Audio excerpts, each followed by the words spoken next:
Ilyos aka, uylanishda semirishga aloqasi bormi? Ba'zilar uylanganingdan keyin semirib ketasan. Shuning uchun tezroq uylanish kerak deydi. Bu qanchalik Shunday. to'g'ri? Aha. Endi men o'zimni fikrim bilan javob bermoqchiman. Chunki ba'zan to'g'ri deyishimiz mumkin. Ya'ni uylangandan keyin semirish kuzatiladi ba'zilarda.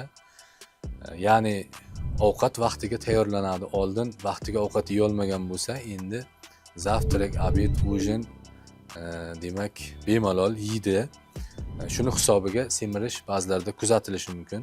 Lekin tabiatan semirishga moyilligi yo'q bo'lgan o'sha organizmda qaysidir fermentlar yetishmovchiligi bo'ladigan yoki semirishga irsiy tomondan moyilligi yo'q insonlarda qancha yesa ham semirmasligi mumkin.